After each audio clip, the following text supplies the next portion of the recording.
രക്തബന്ധമോ കുടുംബബന്ധമോ ഇല്ലാത്ത ഒരാൾക്ക് ശുദ്ധമായ മനുഷ്യസ്നേഹത്തിൻ്റെ പേരിൽ വൃക്ക ദാനം ചെയ്യാൻ അവകാശമുണ്ടോ?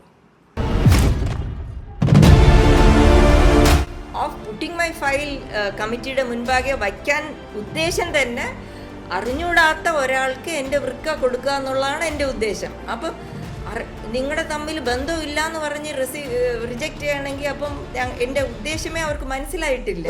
ഇപ്പോഴത്തെ നിലവാരത്തിൽ നിയമത്തിൽ ഇങ്ങനെ ബന്ധമില്ലാത്ത ഒരാൾക്ക് വൃക്ക കൊടുക്കാൻ സ്ഥലമില്ല നിയമത്തിൽ എന്ന് പറഞ്ഞിരുന്നാൽ ദാറ്റ് ഇസ് സ്ട്രെയിറ്റ് ഫോർവേഡ്.